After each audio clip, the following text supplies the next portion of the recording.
कर रहे हैं यहाँ पे, लेकिन सरपंच पंच में बहुत ताकत होती है। अगर आप लोग चाहते हैं इंशाल्लाह पीडीपी आगे बढ़े तो सरपंच के इलेक्शन में आप लोगों को, मुझको खूब सारी मेहनत करनी पड़ेगी। अभी हकीकत ये है कि मेरे पास आपको देने के लिए कुछ नहीं है।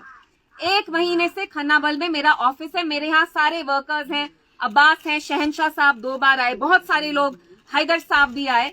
मैंने 1 कतरा इनको पानी तक नहीं दिया है, ना मैंने इनको चाय दी है। मैं नहीं चाहती हूँ कि मैं अपने वर्कर को चाय दूं, केक खिलाऊं, लेकिन मेरे पास अभी ना पैसे हैं, ना कुछ देने को है, ना मैं यहाँ की एमएलए हूँ।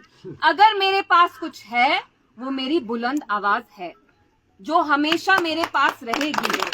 आप लोगों के जो भी मसाइल हैं, जो भी मुद्दे हैं, जो भी इश्यूज हैं, मैं उनके लिए लड़ूंगी। अगर मेरे पास जो एमएलए की ताकत है वो भी नहीं है, फिर भी उसके बावजूद मैं यहाँ लड़ूंगी। उसके बावजूद मैं यहाँ आज मढ़ामा में आई, क्योंकि हमारे वर्कर्स खन्नाबल आए पिछले हफ्ते, मुझे कहा इल्तिजा जी हमें यहाँ पानी की बहुत किल्लत है। हमारी लेडीज हैं, वो 10-10, 11-11 किलोमीटर चल के जाती हैं, बिल्कुल, और फिर भी आप लोग साफ पानी नहीं पी रहे हैं। मुझे इससे बहुत बुरा लगा, क्योंकि मुझे ये भी कहा गया यहाँ कैंसर फैल रहा है, यहाँ हेपेटाइटिस सी फैल रहा है, और साफ पानी जिंदगी के लिए बहुत अहम है। हम कहते हैं छोटी चीज है, छोटी चीज नहीं है।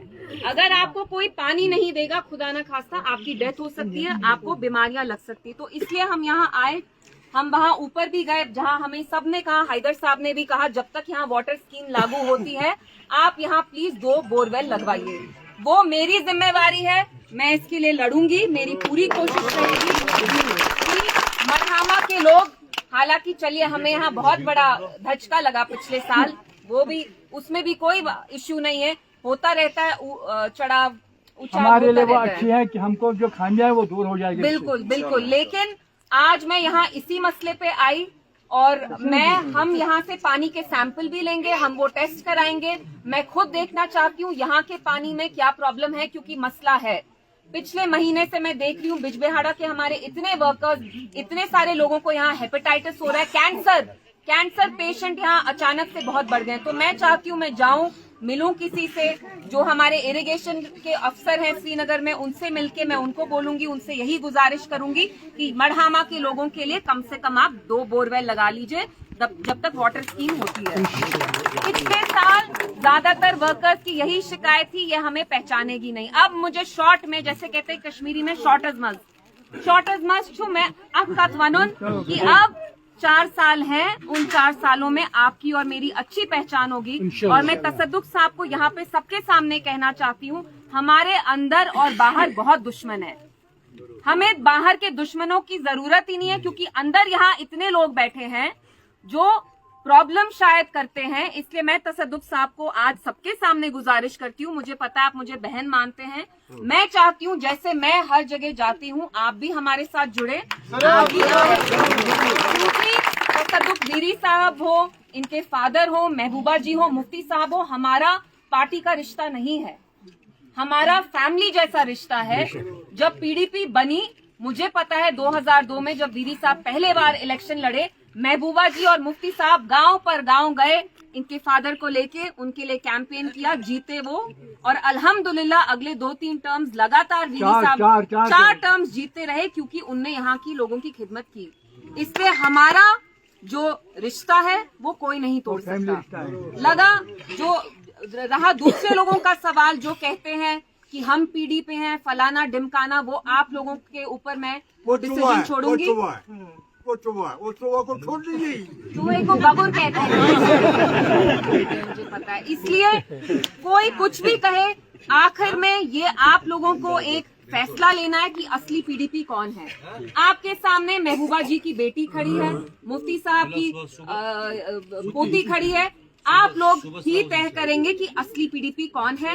आपके सामने तसद्दुक दीरी साहब है, आपके सामने हैदर साहब है। अगर हम असली पीडीपी नहीं है तो कौन है असली पीडीपी? आप। इसलिए जो भी कमी पेशी इलेक्शन में हुई, मैं यहाँ वो पूरा करने के लिए हूँ कि वो मिट जाएं, जो भी हमारी दूरियां थी। मैं चाहती हूँ हमारे साथ बुजुर्ग, नौजवान, लेडीज, लड़कियां सब जुड़े।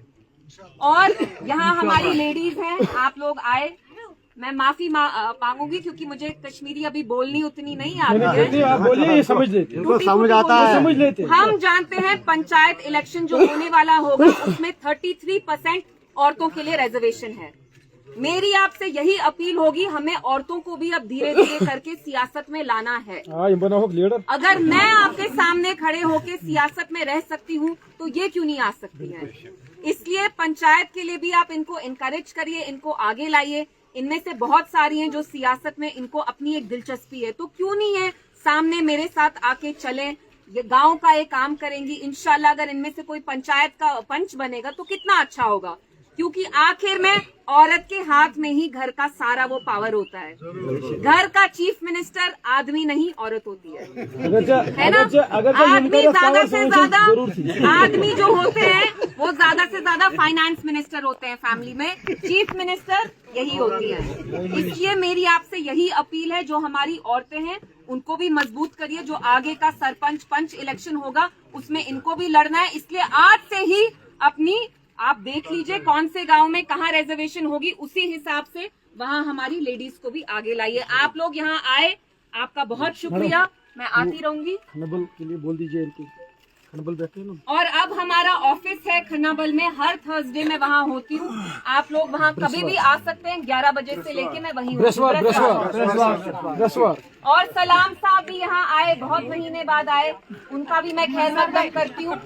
सब हम एक साथ हैं, ऐसा कुछ नहीं है कि हम एक साथ नहीं हैं। हैंडीकैप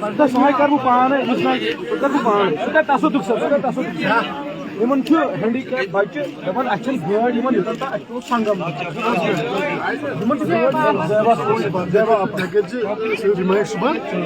बहुत कुछ सीखना है। पिछले साल मुझे याद है एग्जैक्टली 1 साल पहले जब मेरा कैंडिडेचर महबूबा जी ने अनाउंस किया, ज्यादातर जो 90% वर्कर्स थे वो कहते थे इसे हमारा नाम ही नहीं पता, ये प्रिजनाओं के हैं, है ना।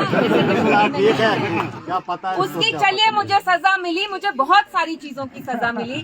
ना मैं यहाँ कभी MLA थी, ना MLC थी, आज भी पार्टी में मेरा कोई ओहदा नहीं है। पिछले 1 साल से मैं बस शिकायतें सुनती हूँ। जो हमारे साथ सुबह होता है वो शाम में दूसरी पार्टी में होता है, तो कोई और कहता है कि हम यहाँ मुफ्ती साहब का चला रहे हैं। तो आप लोग देख रहे हैं मैं कितनी मुश्किलातों से जूझ रही हूँ।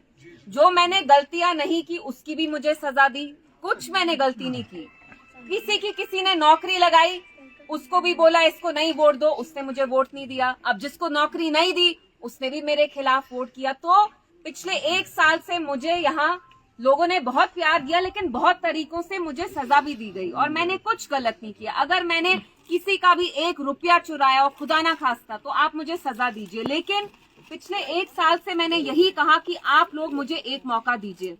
मुझे वो मौका नहीं मिला, कोई बात नहीं। Subscribe to our channel and push the bell icon to get video notifications on your smartphone.